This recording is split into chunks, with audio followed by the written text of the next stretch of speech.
I know the secrets of Silver Lake. In time, I will reveal the truth behind the mysterious crimes, murders, and disappearances within this cursed community. I have the answers. I will reveal all under the Silver Lake. Jesus. Yeah.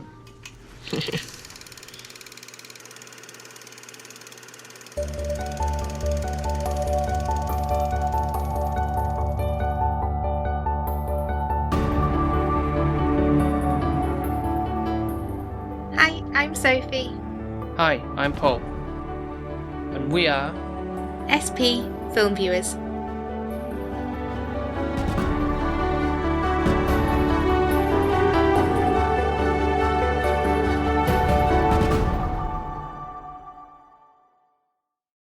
taking a look at one of the movies on one of the many streaming services I have this week, as I was like, something a bit out there but enough that people will be intrigued to maybe check out for themselves, I guess, I think is the intention with this movie we're going with.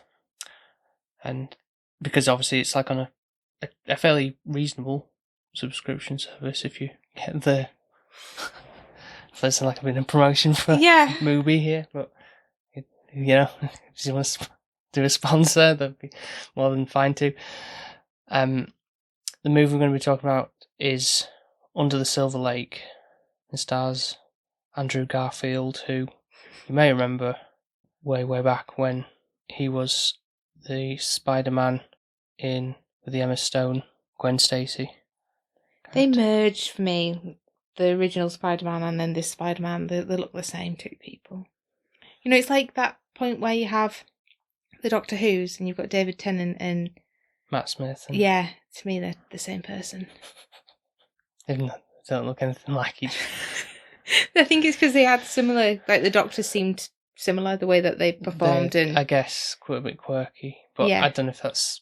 Yeah, you have different ones, but yeah, I get what you're saying. But I don't have brown hair. Well, I think Peter Parker does have brown hair, so they can't really deviate too much, except for the one that was in Spider-Verse, and he was blonde in that Miles Morales. Yeah, but anyway, it's going off a side tangent here, and so I will say it's like, I know we covered a lot of long films, but it's like nearly over 2 hours again. Why? I don't know why. We're going to find out, I guess, but there's a deep story to delve into, because it's like a sort of like a neo-noir type film. What do you mean by neo? Why not LA noir, like noir? Like new age, kind of like noir thriller, like of the old times, like Hitchcock and of that period, really. Whereas obviously like noir meaning like those crime thriller type. I like those kind of things. Is it going to be in black and white, or is it neon because it's in colour? No, the neo means just the fact that it's modern. Oh. Investigational. What happens when it's not modern anymore? Then does it become noir? Is there a new, like, I don't know, what the future... Is it post neo-noir, and then there's some other... sci-fi, no, I don't know. Yeah, who knows? Because what's kind of griping me lately is, like, for example, the Deadpool movie. Go check out a previous episode. They're now calling the NSYNC Bye Bye Bye dance the Deadpool dance, and I'll be honest, just because of TikTok influences there, isn't it? But it's making me feel old. Yeah, like who's singing the song here? Yeah, no one cares. Deadpool wasn't technically singing the song. He could have been. Lip syncing, but he wasn't. Yeah, it's to the music of NSYNC. But it's just the same thing, isn't it? That's going to happen with this modern noir. So I'll read the synopsis then. Go on then. It's on the screen, so you can see here actually. One night, aimless slacker Sam finds a mysterious woman swimming in his apartment's pool. But when she disappears without a trace in the morning, Sam embarks on a quest across LA to find her, and along the way uncovers a bizarre conspiracy in the Hollywood Hills. Intriguing.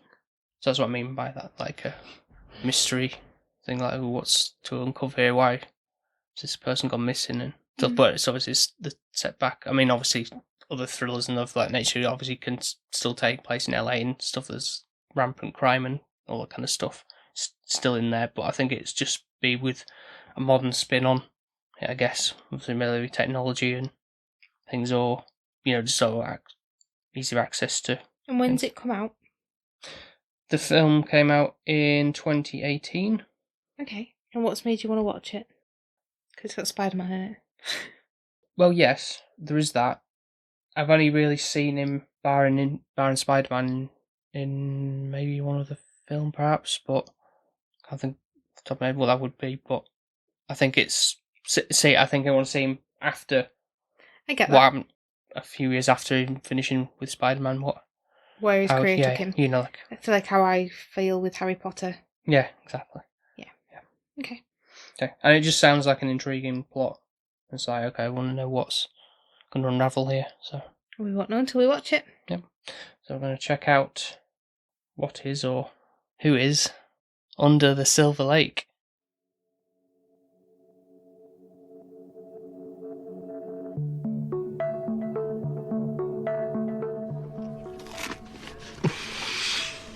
I think it is gross.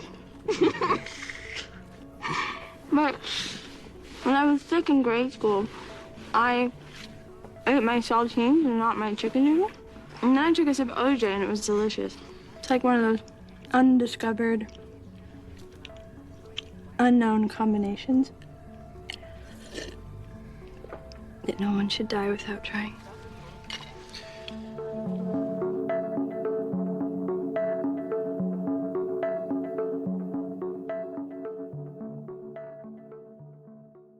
And we are back after long journey watching Under the Silver Lake. What do you think the parrot said? Simon says, I don't know. Parrot probably won't say anything. Which I don't know if that's a thing for the film in general. Was the film saying anything at all? Was it just a load of, just conspiracies? Or was it coincidences? Or, theorising these crazy things of what's going on? Just overthinking. I do hate it when we put on a film that neither one of us have seen, especially you, because I feel like you vet these, and then this would have been one where I think you'd have watched it and you'd gone, nah, I won't bother if you'd have watched it yourself, if I'm completely honest. I just don't get it. Yeah, it's a slip up on my part. But I just the plot and everything sounded more intriguing than what the film offered, really. It felt very convoluted and meandering at the same time. It did not need to be 2 hours and 20 minutes. No, it did really, not. Really didn't. No. There's so many crappy bits that just could get felt like they amounted to nothing. Yeah. Yeah. Well, the whole film amounted to nothing, and then I still don't understand what I've seen, or what the ending is, or what the purpose is. None of it made sense. It wasn't that intriguing. There was definitely some intrigue there, but I feel like there wasn't much of a payoff, really, other than, well, I guess we'll get to that as we kind of go further down this, but my notes are really not cohesive. There's only a page and a bit. Yeah, well, same really. And it was 2 hours and 20 minutes. Forrest Gump, I had 4 pages of actual things that happened. Yeah. I'm struggling to even tell you what happened. And it wasn't because it was a late watching and I wasn't paying attention. I just, even if it was through the day, I'd be like, I'm here, I'm there, and then what's this? What's around? Yeah. And I get it, it's meant to be intriguing, but none of it was really thought through. It just was oh, I've had a good idea, I'm going to put that there. Then somebody else has had a good idea. Right, okay, we'll just shoehorn that one in. Yeah, put it all in a blender and see what comes out. Yeah. It's, I mean, we can start with the lead character, Sam, anyway. Andrew Garfield, who... How did you feel about Spider-Man smoking and drinking? Was it Spider-Man doesn't do that. He's a good boy. He's from school. He Doesn't because smoke. to be fair, in those films, he always looked a bit older than a teen that he's supposed to represent, and also he was marginally better looking than, like, oh, this guy's alright, like science nerd kind of. Yeah. Yeah. I think the original Spider-Man does better at looking like that. Yeah, he does. Yeah. Even like Tom Holland as well. He's the best Spider-Man. I keep bringing Spider-Man in, but yeah, it's probably gonna. Well, he's Spider-Man, isn't he? Yeah. So I don't feel like our lead guy is not particularly likable, is he? Really, in terms of mannerisms, what he does, he kind of a bit of a drifter. What does he do? What is his job? Yeah. What is he? He doesn't really. He's going to be getting evicted. He didn't pay his rent and everything. He rings his mum and he's like, "Yeah, I'm fine," and doesn't tell her any of his problems. It's just a bum, isn't he? He's just a layabout. Just. Yeah, it's a fascination with a little bit of voyeurism of like spying on women and checking out like that ass all the time. And it's just like everywhere he's going, he's like, ooh, look. Yeah, eyeing them up, and yes, it's not particular. And yet, it's also that annoying thing of everyone he kind of like comes across like I say swoons as such, but like, oh, let's have sex and everything. It's like what the. Yeah, it's not fair, is it, Paul? And he's not even. No, it's not. That's not. That's me jealous. It's not fair. So he's married. Some guy with no job, and yet he gets. Yeah. Well, apparently, but then he's probably not telling me he don't have a job. But then I would wonder how I'm having sex through the day with him if he don't have a job unless he's working on an evening. But then these kind of girls don't really think about that. Yeah, isn't it? So it's they shift work or whatever. That other girl that comes in, I know she's a comedian of sorts, but the one he first has the encounter with, she's dressed in like a, so that's what I mean, like any. Oh. I'd forgot about these bits. I put them to the back of my mind, and we only watched it 2 days ago. Yeah. And I'm like, I'm sitting done. Through and thinking of it, and it was weird because while they were having sex, it was more like, oh, the TV's on with the news, like, oh yeah, they're watching tennis or something, and then the breaking news and this, what's it called? Jefferson Sevens is missing. What? Just the name. Yeah. Jefferson Sevens. Like, oh, what? How can we make it somewhat rhyme? / Rhyme?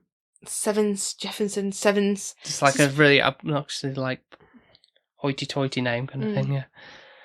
And the fact that at that point, and it was the breaking news, and it's like, oh, they died or something, and then that's almost like, oh, he's getting more roused by other people's misery at that point. It's like, oh yeah, it's not a good look for you, dude. She didn't seem too bothered, to be fair. She comes back. Yeah. So she's none the better. Well, she comes back when he's smelling of skunk piss. Which I didn't know. I didn't know that skunks like a common thing around LA or the east side anyway. But I didn't know that it would be that bad that you'd have to bathe yourself in tomato juice to get it off. No, I've never been sprayed by a skunk or I've never seen one, to be fair. They're quite cute. That's what I want you to think, and then square me.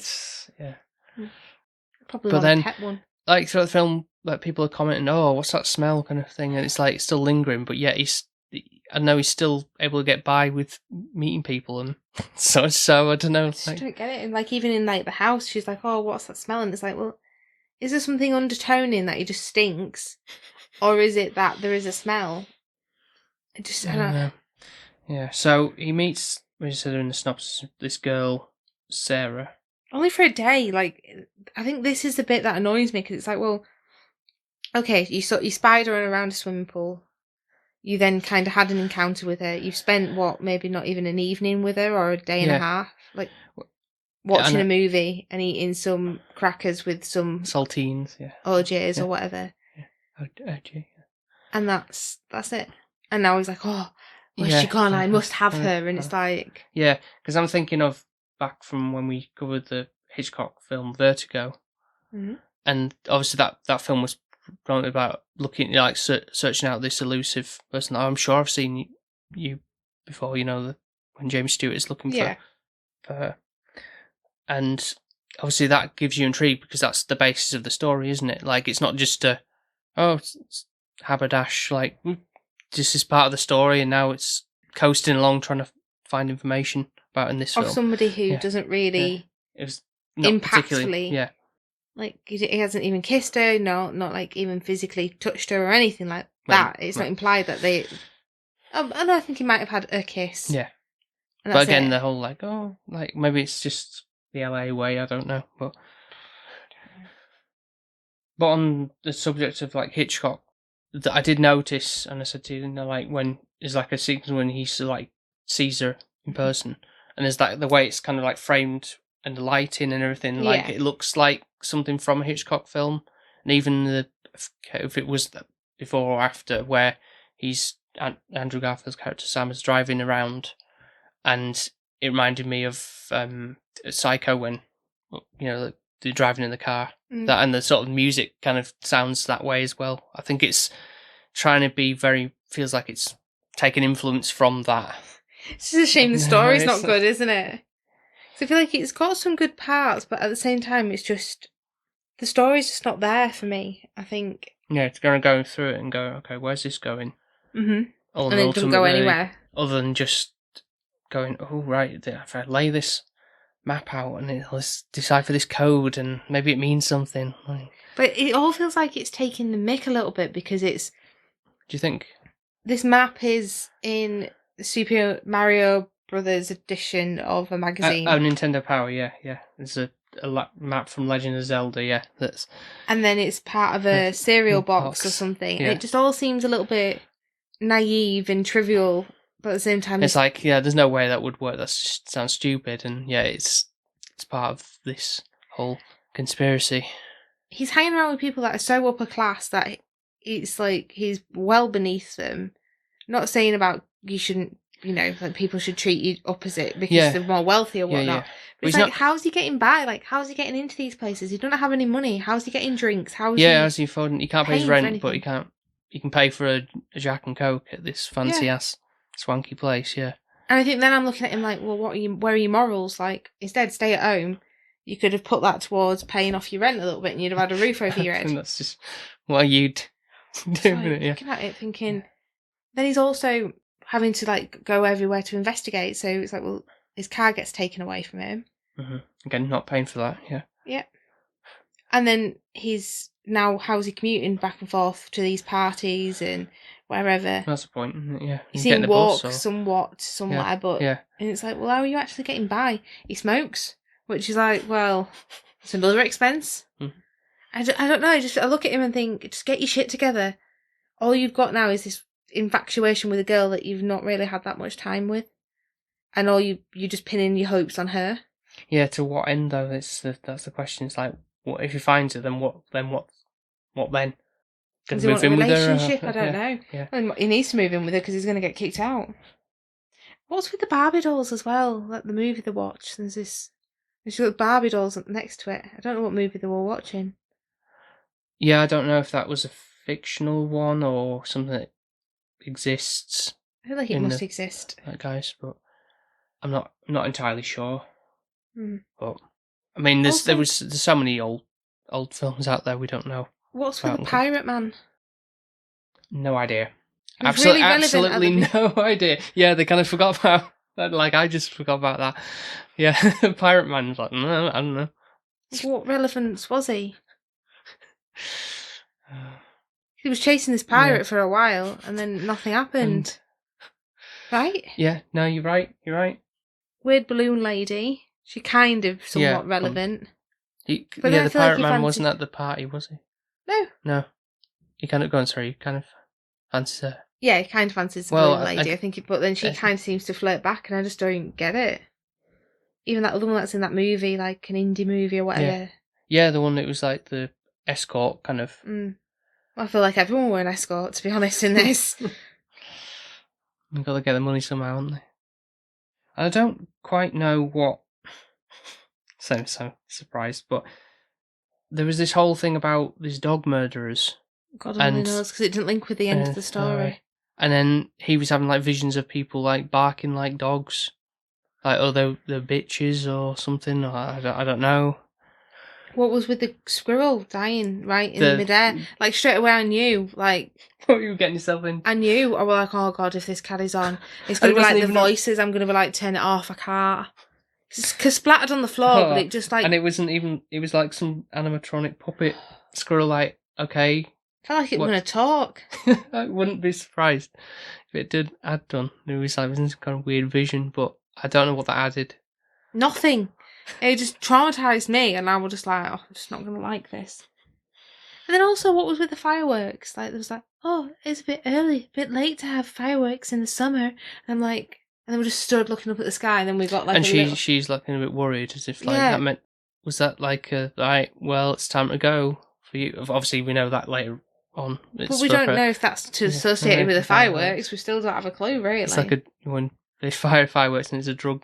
Oh yeah, that's what I thought it was more meaning. Why are the fireworks going on in the daytime? Also, how's he never seen this girl before? Like, if she's lived in this flat, or she just moved in and then moved out one night, like... Must have done. Because makes you feel like he's never seen her before, and if he's been sat watching the old parrot lady woman, because she's old. She's old, yeah.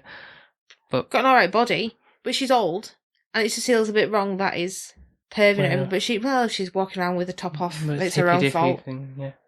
Then the man goes missing, and the family's devastated, pleading for the guy to come back. But the daughter is at a party. Yeah. And she doesn't give two shits if her dad's gone anywhere by the looks of things, really. Well, that's what... Probably inheritance, daddy's inheritance or something like that, yeah. Well, it'll go to mummy first, won't it? Something like that, yeah. It's all to do with media and how it's used in different perspectives and how marketing and everything gets you. Yeah, there's kind of subliminal messages in there, which isn't... To be fair, isn't like a new concept. I think this appeared in films way before that. I'm thinking of a similar thing in like a sci-fi horror kind of film that's called They Live. John Carpenter thing. I guess same guy did Halloween, and it's kind of like a thing. It's like, oh, put these glasses on, and you see these posters like obey and like drink this kind of thing. It's like it just looks like a normal poster, but when you put the glasses on, it gives you a different message. Because people are blindsided. Maybe. They don't see the truth of the matter, and that's... Well, I think that's everything, like sex sells, like, so... Well, they made a point of, it's showing, like, flashing things of, like, oh, it's the big one. It's a whopper. But they used to do that all the time, like... We know it does, that's... What is it? It's draw people in. So, then, It's marketing, it's advertising, it's just what it is. Just like with, like, celebrity marketing, I don't know, like, for example, Ryan Reynolds, like, oh, I've got that aviation gin that he sells, and it's like, oh well, if he drinks it, I'll buy it because I want to be like Ryan. Oh yeah, or something like that. Yeah, we're all suckered in, aren't we? With even now, like the algorithm of the internet, like if you search one thing, then it pops up in an advert for you. It's like not daft, are they? They're always listening, always watching. But then I feel like if that's the case, they could do something better with this always watching, always listening. Like I don't really know at the end who these people are, what relevance they are, what anything of it is, really. Like, there's a comic guy that he's like, oh, I really like these comics. He's almost, I think he's the writer of this Under the Silver Lake, like, I think, and how many times does it say the title? Way more than you think. You have a film where it's just like, maybe say it once, and that's that. Yeah. But this was like, I feel like you could do a drinking game every time they said the name of the title. And he seems a bit, well, he's the one with the cereal box, isn't he? Yeah, and he's got like that cupboard where he's got all the cameras to check who's coming after him. And what is this cat thing that kills him? Like a cat woman? The owl... Oh, what was it now? Owl's Kiss or something like that. And it's like this naked woman who's got an owl mask on. And then it's almost like a folklore kind of thing where she comes and stalks people at night and seduces them and then kills them. Again, there's also things in this that feels like they're not far removed from a Stanley Kubrick film as well. Like, again, another film we haven't covered, Eyes Wide Shut. If I didn't like this one, I'm not going to like that one, am I?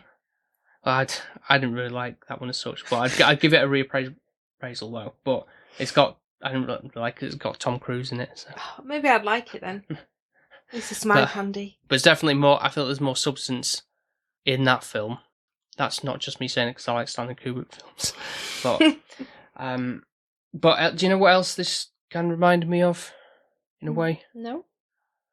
When we covered Babylon, the Margot Robbie. But I still appreciated that more. Yeah, there was more in that, but in terms of kind of length for one thing, but how that kind of dribbed and drabbed around LA. I think it's the elitist, isn't it? Yeah. That's what it is. And then I know it's kind of weird. Why are they so weird? Like the more money they have, the weirder you are. Like, what is that about? I don't know. Like, I feel like, life isn't exciting, so you have to do shit and crazy things to give yourself excitement. So, for example, towards the end, there's this Jesus character and his 3 brides. Yeah, this band, group, whatever. Well, are they? Are they part of that group? Because I just meant in terms of like they're a music group. Ah, okay, but they're not the other group that's on the stage with the veil and they're different. No. Because he punches that guy on the toilet, and that's not Jesus. What? I thought it was. No. I thought they were the same person. No. Because it's like who? No. I'm sure they said that he was like who wrote your songs. There's got a hidden message in your song. Yeah, but that's not Jesus, because Jesus was the guy that's at the end. No, that was somebody else. Oh. No. The Jesus and the brides of the teeth people, Dracula, or whatever they're called. Yeah, that was him. It was in the bathroom. He beat up in the bathroom. Right. The other guy, he was just some random hippie guy. They're giving me an headache. Even trying to understand. I feel sorry for anyone listening to this because it doesn't make any sense. Because the film doesn't make any sense. It's the shittest film. And the fact that it's again like, play the record back and I've got a hidden meaning. No, it doesn't. Like, and analysing. That reminds me of being at school. That does, because there were so many, like, any metal song. Yeah. It was like satanic. Yeah. Yeah, you could not listen to it. Like, you couldn't even watch Harry Potter because witches and wizards. Just some people are just stupid. And that's what this film is.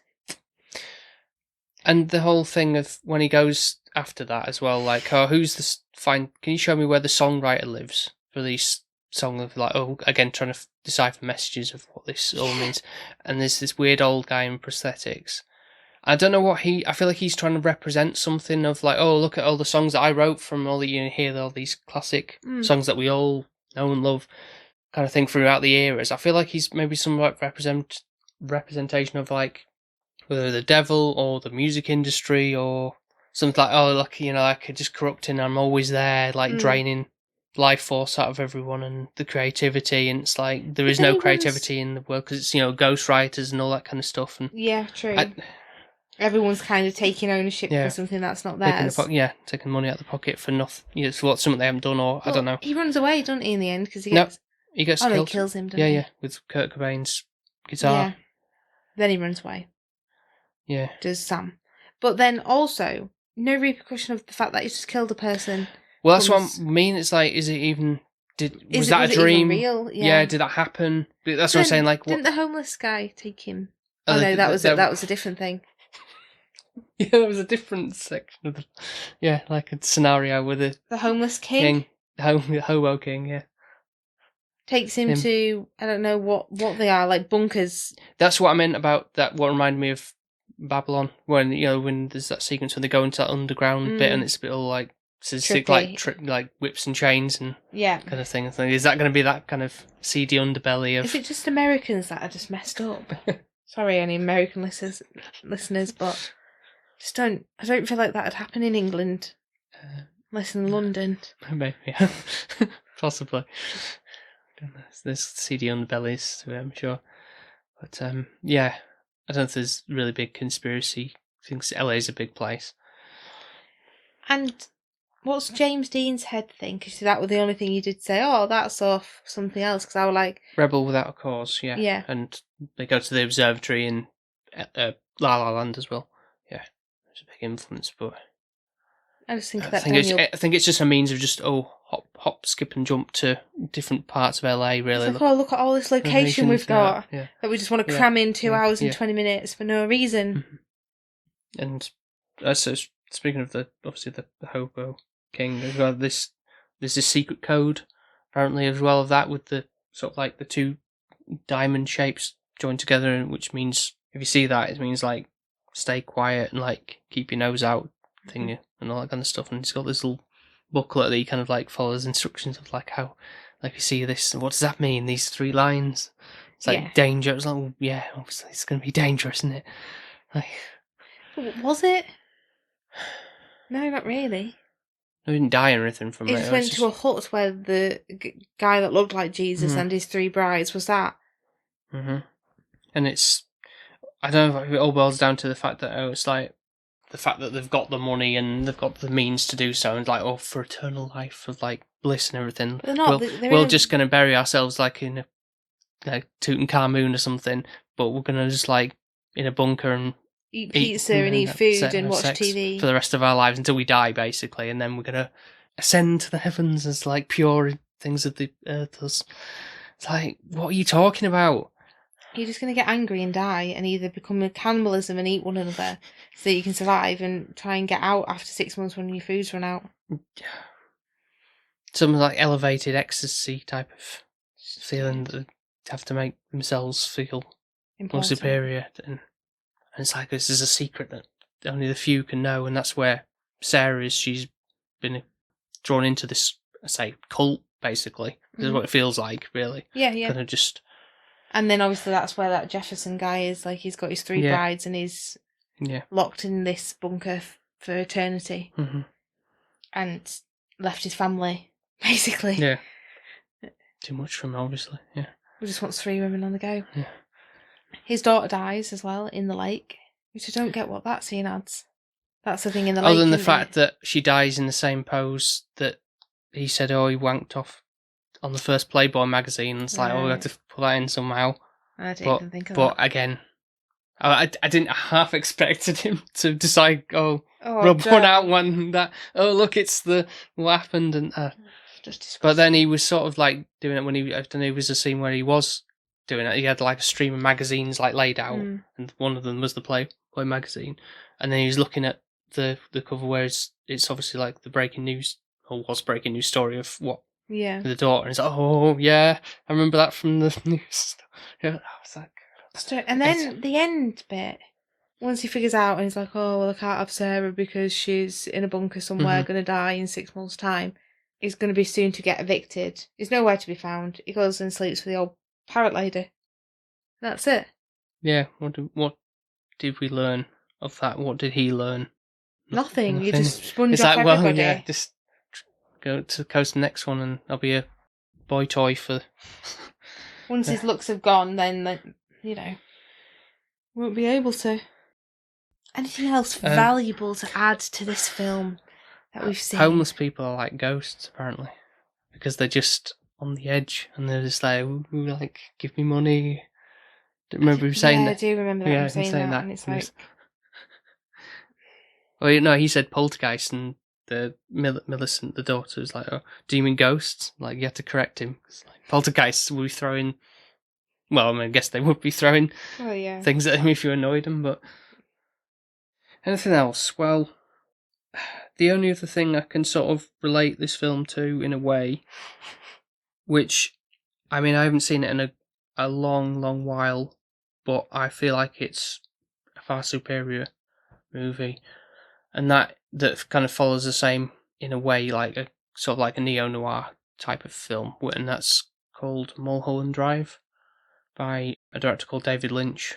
We've not covered any of his films yet, but he's a bit, as a director, he's very out there anyway. So there's deeper meanings behind his films, or they're not. But you kind of, the way he does it is like in a way that's like, you can appreciate it. Yeah, definitely appreciation for this. Whereas the only thing I'm really appreciating is the cinematography and the use of sound.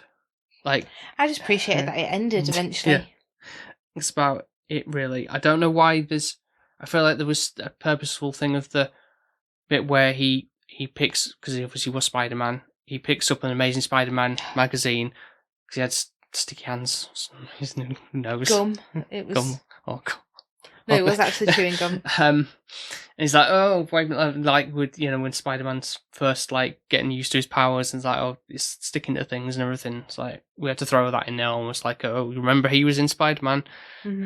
That was what he did do when he was good. Now he's in a shit film. And the only other work that I've seen of this director was a horror film called It Follows. And I didn't really like that film. And everyone else is like, oh, this is really good. Right. So we've missed something then, basically. We've missed the mark with it. I definitely think if I was to go between the two, I'd prefer It Follows. But that's not by much, really. So, you bought that DVD? No, I haven't. No. Oh, okay. No, I haven't got. No, I haven't got it. Because it's like, if I did, it was like, well, is my opinion going to change from whenever I saw it? Like a few years ago. But for this one, honestly, it's one and done.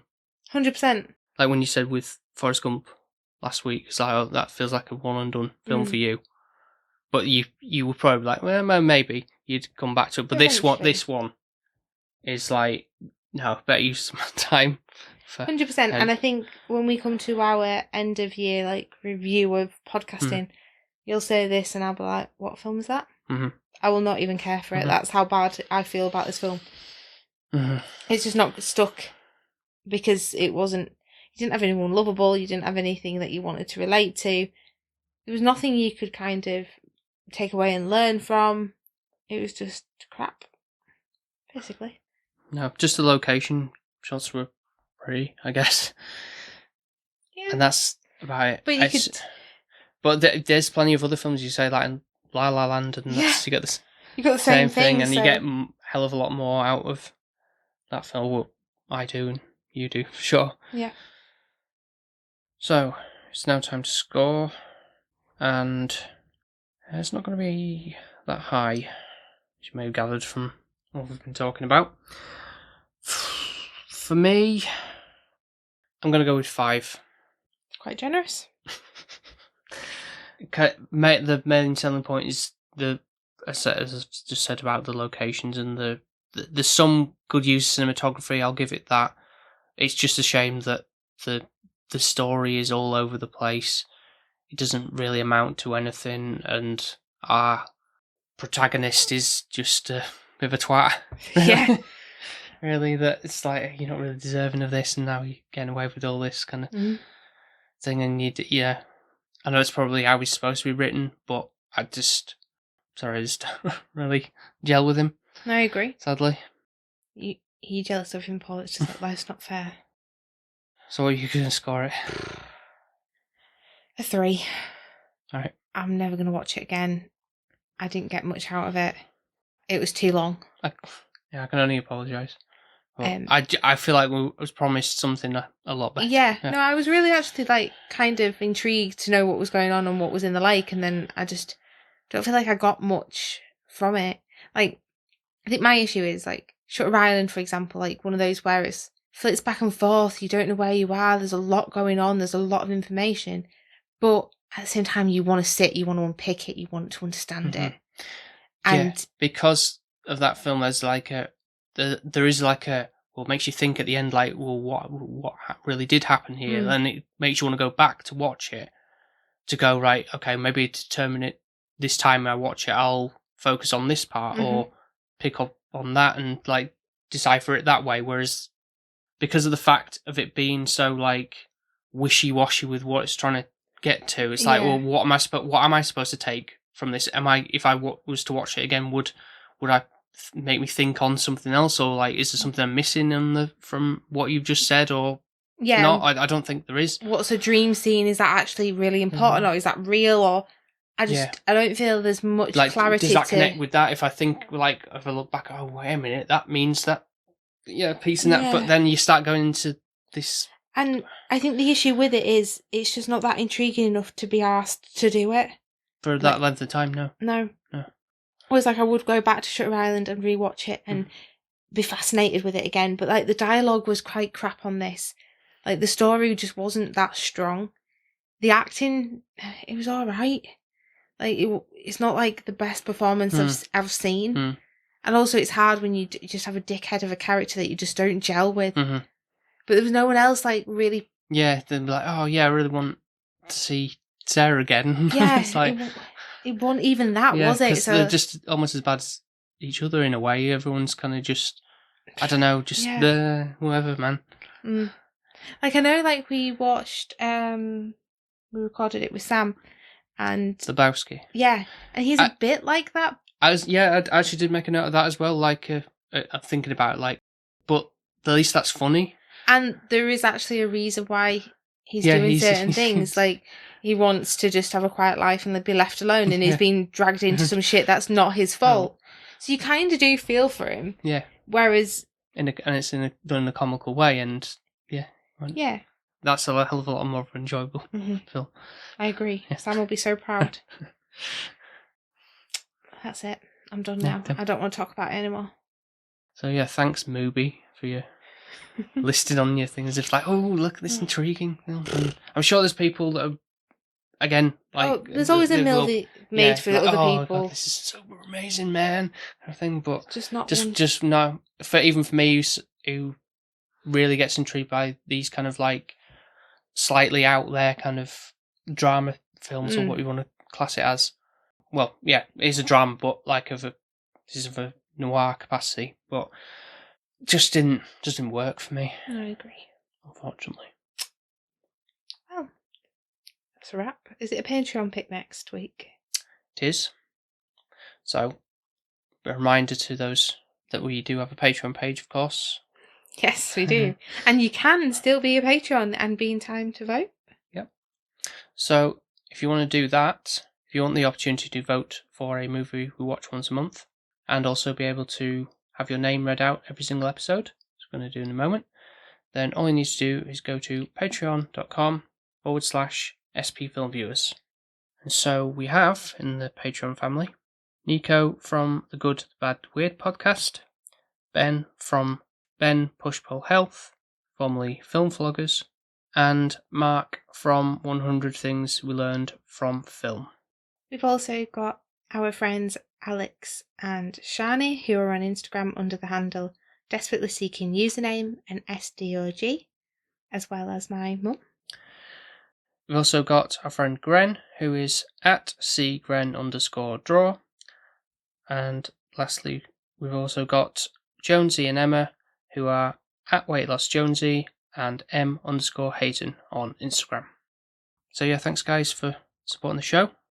So say, if you would like to listen to some of our other episodes, you can of course go to Apple Podcasts, Spotify, Podbean, and wherever else you get your podcasts from to check out some previous recordings, movies that were much better than this one in some cases. If you haven't already following us on social media, then the like and follow buttons are still there. So you can go find us under the handle SP_filmviewers on TikTok, Twitter, Instagram, and Threads. That's right, yep. And it's a wrap. That's a wrap. That is a wrap for this episode. I can only apologise again. Just wait until it's my birthday special, it's fine. Don't say, oh, well, actually, that's too similar to that. I'll be like, don't care. Sorry, I don't care. Do not care. You made me watch this 2-hour crap film. It's my turn.